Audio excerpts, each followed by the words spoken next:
Andarki Namaskaram. If you are watching this channel for the first time, this is Bharat from Bharat. I make videos based on my life, travel, and experiences.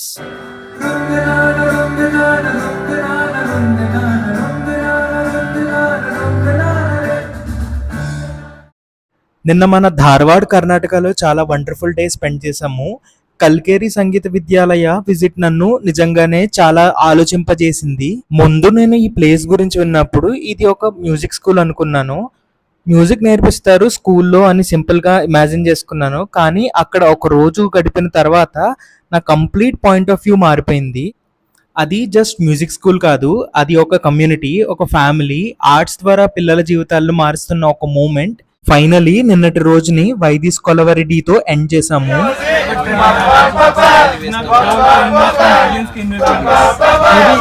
ఇప్పుడు మన journey Kerala వైపు continue అవుతుంది.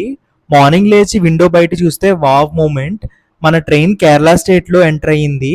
చుట్టూ అందమైన పచ్చని చెట్లు, coconut trees, lush green landscapes ఇవన్నీ కనిపిస్తున్నాయి.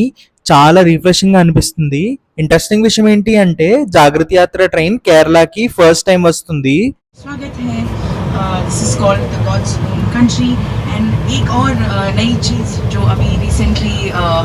మన కోచ్ స్పీకర్స్ లో కేరళ గురించి ఇంట్రెస్టింగ్ ఫ్యాక్ట్స్ అనౌన్స్ చేస్తున్నారు. మార్నింగ్ అట్మాస్ఫియర్ చాలా ఎనర్జెటిక్ గా ఉంది. అర్లీ మార్నింగ్ నుండి మన గ్రూప్ యూనో కార్డ్స్ ఆడడం స్టార్ట్ చేశారు. మన గ్రూప్ లో ఒక మంచి హ్యాబిట్ చేసుకున్నాం. అందరం ఒకేసారి తినడం కష్టం కాబట్టి సర్వ్ చేసే భయ్యాని బ్రేక్ఫాస్ట్ ని ఒక పెద్ద ప్లేట్ లో పెట్టమని అడిగాము. ఎవరైతే ఫ్రెష్ అయ్యి వస్తారో ఆ ప్లేట్ నుండి తీసుకుంటారు. బ్రేక్ఫాస్ట్ తర్వాత నేను ఏసీ చైర్ కార్కి వెళ్ళాను. అక్కడ ఆశుతోష్ లైఫ్ లైన్ యాక్టివిటీ గురించి చెప్తున్నారు. ఈ రోజు స్కెడ్యూల్, కొన్ని ఇన్స్ట్రక్షన్స్ మరియు ఇన్సైట్ షేర్ చేసుకున్నారు. And the other question I quickly want to ask is, are we done with the lifeline exercise in all the cohorts? Or बहुत छोटा रेलवे स्टेशन है और बहुत बिजी रेलवे स्टेशन है, right? So we'll be having 3 buses at a time only because ఇప్పుడు time వచ్చేసరికి 10 AM అవుతుంది correct గా.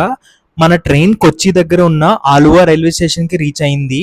అందరూ క్విక్ గా డీబోర్డ్ అవ్వడం స్టార్ట్ చేశారు. స్టేషన్ నుండి బయటికి రావడానికి ఓవర్ బ్రిడ్జ్ యూజ్ చేయాలి. కానీ మన యాత్రి చాలా మంది ఉండడం వల్ల అక్కడ కొంచెం బాటిల్ నెక్ సిచ్యువేషన్ క్రియేట్ అయింది. బ్రిడ్జ్ స్టార్టింగ్ లోనే మేము ఇంకా ఉండిపోవాల్సి వచ్చింది. ఇంకా చేసేదేమీ లేక అక్కడ వెయిట్ చేస్తున్నాము. వెయిట్ చేస్తూ కొన్ని సెల్ఫీస్ అండ్ ఇంట్రో వీడియోస్ తీసుకున్నాము అందరం కలిపి.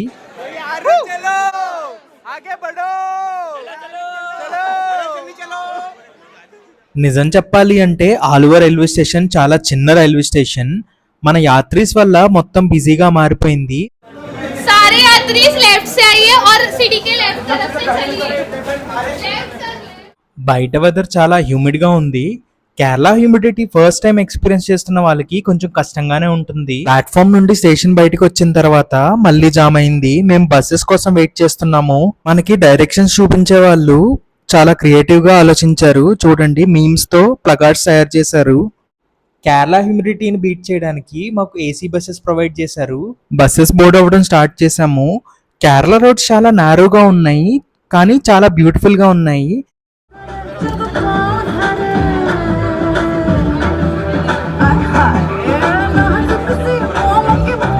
నేను బస్ స్టార్టింగ్ లో కూర్చున్నాను, అందుకని టెంపరీ ఆర్జీగా మారిపోవాల్సి వచ్చింది. స్పాటిఫై ఓపెన్ చేసి సాంగ్స్ ప్లే చేశాను. బస్ లో అందరూ ఎంజాయ్ చేశారు.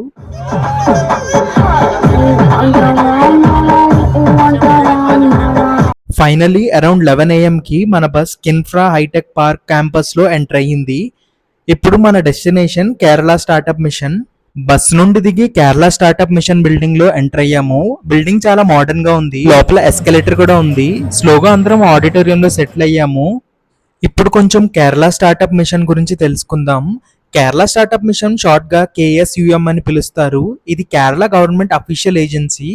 ఆంట్రప్రినర్షిప్ ని ఎంకరేజ్ చేయడం అండ్ స్టార్ట్అప్ ఎకో సిస్టమ్ ని డెవలప్ చేయడం దీని ముఖ్య లక్ష్యం. 2006 లో ఎస్టాబ్లిష్ అయిన ఈ ఆర్గనైజేషన్ స్టార్ట్అప్స్ కి incubation support, funding, mentorship and market access provide చేస్తుంది. కేరళలో లీప్ కోవర్కింగ్ సెంటర్స్ ద్వారా ఫ్లెక్సిబుల్ ఆఫీస్ స్పేసెస్ కూడా ప్రొవైడ్ చేస్తున్నారు. స్టార్ట్అప్స్ కి ఐడియా గ్రాంట్ రూపంలో అప్రాక్సిమేట్లీ 3 lakhs వరకు సపోర్ట్ కూడా ఇస్తారు. ఇంకా ఇన్నోవేటివ్ ప్రొడక్ట్స్ ని గవర్నమెంట్ ప్రొక్యూర్ చేయడానికి సపోర్ట్ చేస్తారు. కాలేజెస్లో innovation and entrepreneurship development centres establish చేసి స్టూడెంట్స్ ఇన్నోవేషన్స్ని ఎంకరేజ్ చేస్తారు. మన ఆంటర్ప్రినర్స్ కోసం అయితే వి స్టార్ట్ లాంటి స్పెషల్ ప్రోగ్రామ్స్ కూడా కండక్ట్ చేస్తారు. సో ఇదన్నమాట Kerala startup mission agenda. Mission start అయింది, మాకు ఇంట్రోస్ అండ్ ఏవీస్ కూడా ప్రజెంట్ చేశారు. దాని తర్వాత ఒక ఇంట్రెస్టింగ్ ఫైర్ చార్ట్ స్టార్ట్ అయింది. The easiest fundraiser I've ever done. Yeah, but the point I was trying to get to, because where one of the ఆ fire side chart complete అయిన తర్వాత మేము జాగృతి యాత్ర సాంగ్ పాడుతున్నాం అందరం కలిపి. कुछ बदल रहा कुछ बदलेंगे कब बदलेगा यार चलो संभलने की रुत है. జాగృతి యాత్ర సాంగ్ పాడిన తర్వాత ఇంకొన్ని సెషన్స్ జరిగాయి. కొంతమంది ఫౌండర్స్ స్టేజ్ మీదకి వచ్చి వాళ్ళ స్ట్రగుల్స్ గురించి షేర్ చేసుకున్నారు. ఈ ఫౌండర్స్ అందరూ ఒక టైంలో కేరళ ఇన్నోవేషన్ క్లబ్ సపోర్ట్ తీసుకున్న వాళ్ళు ఇప్పుడు సక్సెస్ఫుల్ ఆంటర్ప్రినర్స్ గా మారారు. వాళ్ళ స్టోరీస్ విని చాలా ఇన్స్పిరేషన్ అనిపించింది. Starting from finance, technology, AI and gaming, AI to education, ఈ అన్ని సెక్టార్స్ లో సక్సెస్ఫుల్ అయిన ఆంటర్ప్రినర్స్ వచ్చారు. టైం ఆల్మోస్ట్ 1:30 అవుతుంది. లంచ్ బ్రేక్ అనౌన్స్ చేశారు. లంచ్ కంప్లీట్ చేసిన తర్వాత స్టాల్స్కి వెళ్ళాలి. నేను ఫస్ట్ ఒక ప్లేట్ తీసుకున్నాను.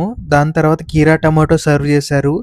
2 vegetable curries, chapati, puri, rice plus పప్పు కూడా సర్వ్ చేసుకున్నాను అండ్ ఫ్రైస్ పెట్టుకున్నాను. ఇది నా ఓవరాల్ ప్లేట్. అలా లంచ్ చేయడం కంప్లీట్ చేసిన తర్వాత ఎగ్జిబిషన్ స్టాల్స్ ఎక్స్ప్లోర్ చేయడం స్టార్ట్ చేసాము. క్యాంపస్లో చాలా ఇంట్రెస్టింగ్ స్టాల్స్ ఉన్నాయి. డ్రోన్స్ డిస్ప్లే చేసిన స్టాల్స్ చూసాము. కొన్ని టెక్నాలజీ ప్రోడక్ట్ డెమాన్స్ట్రేషన్స్ కూడా చూసాము. ప్రతి స్టాల్లో కొత్త కొత్త ఇన్నోవేషన్స్ కనిపించాయి. కానీ ఒక్క ప్లేస్ మాత్రం నా హార్ట్ని కంప్లీట్గా గెలిచింది. అదే AR and VR experience zone. ఇది నిజంగా సూపర్ ఎక్స్పీరియన్స్ అనే చెప్పాలి. కాంపిటీషన్ కూడా అలాగే ఉంది ఎక్స్పీరియన్స్ చేయడానికి. విఆర్ హెడ్సెట్ పెట్టుకొని earth core, crust, mantle, lower mantle అన్నీ డైరెక్ట్గా చూస్తున్నట్టు అనిపిస్తుంది. క్లాస్ రూమ్లో టెక్స్ట్ బుక్లో చదివే కాన్సెప్ట్స్ని ఇలా ఎక్స్పీరియన్స్ చేయడం చాలా ఎక్సైటింగ్గా ఉంది. సో మా మిగిలిన యాత్రీస్ కూడా ఎక్స్పీరియన్స్ చేస్తున్నారు. అది యాక్చువల్గా మనం ఆప్షన్స్ కూడా మనం చేతులతో ఇవ్వాలన్నమాట. అంటే 3D కదా, సో చేతులతోనే మనం సెలెక్ట్ చేయాలన్నమాట. అది కూడా గాల్లో. అది ఒక డిఫరెంట్ టైప్ ఆఫ్ ఎక్స్పీరియన్స్ అనమాట. నాకైతే చాలా బాగా అనిపించింది. సో విఆర్ ఎక్స్పీరియన్స్ చేసిన తర్వాత నేను మిగిలిన స్టాల్స్ కూడా విజిట్ చేశాను. టైం 3 PM అయింది. కొంచెం సఫోకేటింగ్ అనిపిస్తుంది. మా టీం మెంబర్స్ కోసం వెయిట్ చేస్తూ కొంచెం రెస్ట్ తీసుకున్నాను ఇక్కడే. సో 3:30 PMకి క్యాంపస్ టూర్ స్టార్ట్ అయ్యింది. మేము ప్రజెంట్ ఒక బిల్డింగ్ నుండి ఇంకో బిల్డింగ్ వెళ్తున్నాము. ఈ బిల్డింగ్లో 3D ప్రింటింగ్ జరుగుతుంది. 3D ప్రింటింగ్ యొక్క బిహైండ్ సీన్స్ మనం ఇప్పుడు చూడబోతున్నాము. ఆ ల్యాబ్కి వెళ్ళాలంటే కొంచెం కిందకి నడవాలి. కిందకి నడుస్తున్నాము. ఆ ల్యాబ్కి రీచ్ అయ్యాము. ఆ ల్యాబ్ పేరు నిధి ప్రయాస్శాల. ఈ ల్యాబ్లోనే 3D ప్రింటింగ్ జరుగుతుంది. ఇదంతా ఎక్విప్మెంట్ అన్నమాట. చూడండి, ఇతని చేతిలో ఉన్నది 3D ప్రింటింగ్ మోడల్ అంట. అక్కడ టెక్నీషియన్స్ 3D ప్రింటింగ్ ప్రాసెస్ కంప్లీట్గా ఎక్స్ప్లెయిన్ చేశారు. ఎలా డిజైన్ క్రియేట్ చేస్తారో, ఎలా ప్రింట్ వర్క్ చేస్తుందో అన్నీ చూపించారు. నేను టెక్నీషియన్స్ని చాలా క్వశ్చన్స్ అడిగాను. వాళ్ళు చాలా పేషెన్స్తో ఆన్సర్ ఇచ్చారు. ఒక అసెంబ్లీ ల్యాబ్ కూడా చూసాను, ఎలా అసెంబ్లీ చేస్తారు ఏంటి అని. అండ్ ఇది 3D బోర్డ్ కూడా వీళ్ళే చేశారంట. 3D ప్రింటర్తో క్రియేట్ చేసిన డెకరేటివ్ వాల్ డిజైన్స్ కూడా చూసాను. ఫ్లవర్ పెటల్స్ లాగా ఉన్న డిజైన్ చాలా అట్రాక్టివ్గా ఉంది. ప్రెజెంటేషన్ అండ్ ఫినిషింగ్ చాలా ప్రొఫెషనల్గా అనిపించింది. It's an interactive installation. That's all. Okay. These all made up of with the papers. Actually, there is actually a sheet called satin sheet. Uh-huh. We actually laser cut the sheet. This is made up of laser. Yeah, the metals are made up of laser. Okay. And the holding portion, the holder is made up of 3D printing. Uh-huh. And the wheels are cut in laser. Okay. You are automating by application. Yeah, actually we hosted a website inside the ESP32. Uh-huh. So that's how we are controlling this. Okay. Metal 3D printing prototype చూసాను. So ఇది మెటల్తో చేశారంట. So బేసిక్గా వాళ్ళు back ఎండ్లో ఆటోక్యాడ్లో వాళ్ళ designs అవి ఇచ్చి వాళ్ళు ప్రింటింగ్కి ఇన్పుట్గా ఇస్తారంట. సో అలా ఇది ఫామ్ అయ్యింది. మెటల్ షేప్లో ఇన్సైడ్ కట్స్ చేసుకోవచ్చు అండ్ హోల్డ్స్ కూడా చేసుకోవచ్చు అంట. సో అంత అడ్వాన్స్డ్ లెవెల్ టెక్నాలజీ ఉంది ఇక్కడ. To Super Fab Lab Kerala. This is a rapid prototyping digital fabrication laboratory. Fab Lab Fabrication Laboratory. Fabrication ల్యాబ్లోకి వెళ్తున్నాము ఇప్పుడు. ఈ బాల్స్ లాగా ఉన్నాయి కదా, ఇవి కూడా వీళ్ళే చేశారంట 3Dలో. ఇదేదో ఆల్రెడీ ప్రజెంట్ ప్రాసెసింగ్లో ఉంది. సో ఇలా ప్రాసెసింగ్ అవుతుంది అనమాట. Did you made from it? Yeah. It's a resin printing technique called polyzen. Okay, with colors. With colors, exactly. CMYK, CM magenta and yellow. Okay. ఇప్పుడు దాకా మెటల్స్ అండ్ ప్లాస్టిక్ చూసాము. ఇప్పుడు కార్డ్బోర్డ్తో arts అనమాట. So ఇక్కడ తయారు చేస్తున్నారు ఇవన్నీ. ఇదంతా మిషన్. సో ఇదే మిషన్ అనమాట. సో ఇక్కడ లోపల సాఫ్ట్వేర్లో ఇస్తారు అండ్ అవుట్పుట్ అక్కడ వస్తుంది. అయితే 3D డ్రాయింగ్ అంట, చిన్నపిల్లలకి బాగా యూజ్ అవుతుంది. So the students from 4th standard to the 9th standard, they can familiarize with the technology behind CNC machines. So they can make drawings, they can familiarize with the technology behind CNC and all. So it's an educational purpose actually. For the small students from 4th standard to 9th standard, they want to know what the 3D ప్రింటింగ్తో చేసిన ఇంకొన్ని అద్భుతాలు ఇవి. 3D manufacturing complete అయిన తర్వాత manufacturing sector related session attend అయ్యాను. ఇండియాని ఆత్మనిర్భర్ భారత్ డైరెక్షన్లో తీసుకెళ్లడానికి మ్యానుఫ్యాక్చరింగ్ సెక్టర్ ఎలా కాంట్రిబ్యూట్ చేస్తుందో డిస్కస్ చేశారు. టీంలో కొంతమంది ఎనర్జీ సెక్టర్ సెషన్స్కి వెళ్ళారు, అగ్రికల్చర్ ఇన్నోవేషన్ సెషన్స్కి అటెండ్ అయ్యారు. 6 PM డోక్లా ఇచ్చారు. డోక్లాతో పాటు టీ కూడా తీసుకున్నాను. ఇప్పుడు డీజే కూడా స్టార్ట్ అయింది. డాన్స్లు వేసే వాళ్ళు డాన్సులు కూడా వేస్తున్నారు. ఇప్పుడు ఆ కళకండాలు చూడాలి.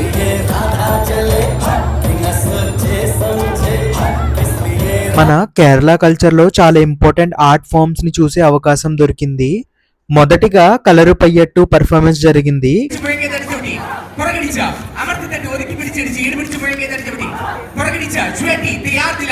కలరి పయ్యట్టు అనేది కేరళకు చెందిన ప్రాచీన మార్షల్ ఆర్ట్. ఇది వరల్డ్లో ఓల్డెస్ట్ మార్షల్ ఆర్ట్స్లో ఒకటిగా కన్సిడర్ చేస్తారు. ఇందులో physical fitness, flexibility, weapon training and self discipline చాలా important. Performer speed, balance, movements చూసి అందరం షాక్ అయ్యాము. నిజంగా చాలా థ్రిల్లింగ్గా అనిపించింది.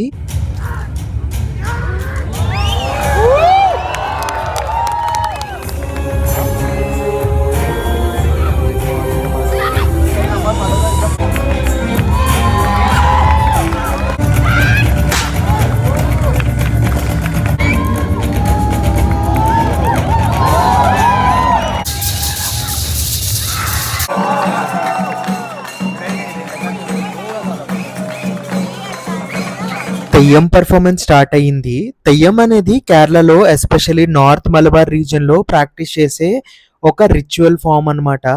ఇందులో artist elaborate makeup, colourful costumes, ఒక పెద్ద హెడ్ గేర్ వేసుకుంటారు. పర్ఫార్మెన్స్ సమయంలో ఆర్టిస్ట్ దేవతని రిప్రజెంట్ చేస్తారని నమ్ముతారు. మ్యూజిక్, డాన్స్, ఎక్స్ప్రెషన్స్ అన్నీ కలిసి తెయ్యంని చాలా పవర్ఫుల్ ఎక్స్పీరియన్స్గా మార్చేస్తాయి.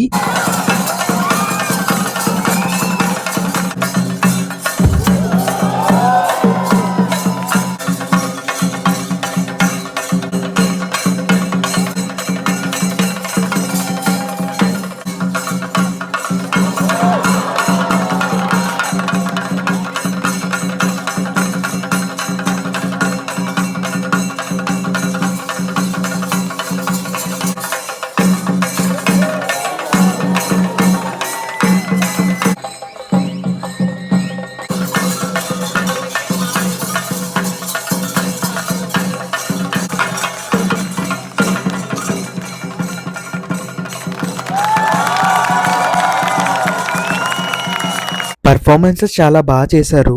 ప్రోగ్రామ్ కంప్లీట్ అయ్యాక డిన్నర్ కూడా చేసాము. సో ఇది నా డిన్నర్ ప్లేట్ అనమాట. పూట డిన్నర్ పర్లేదు అనిపించింది. అలా డిన్నర్ చేసిన తర్వాత మళ్ళీ బస్ బోర్డ్ అవ్వడానికి రెడీ అవుతున్నాము.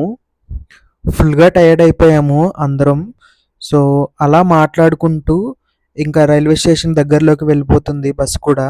ఆలువా రైల్వే స్టేషన్కి బస్ రీచ్ అయ్యింది. సో అందరం క్విక్గా బోర్డ్ అవ్వాలి ట్రైన్ స్టేషన్లోకి వెళ్తున్నాము. స్టేషన్లో ఈసారి కూడా ఫస్ట్ ప్లాట్ఫామ్లో పెట్టలేదు మన ట్రైన్ని. సో మళ్ళీ మా కోచ్ దగ్గరికి వెళ్తున్నాము.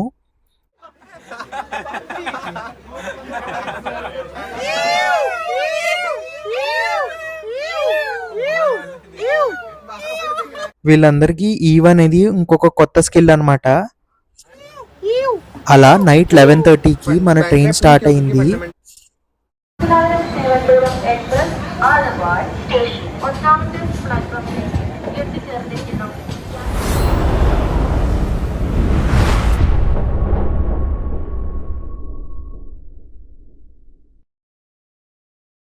ఆలువా స్టేషన్ నుండి బయలుదేరిన ట్రైన్ ఇంకో ఎక్సైటింగ్ డెస్టినేషన్ కోసం మన జర్నీ కంటిన్యూ అవుతుంది.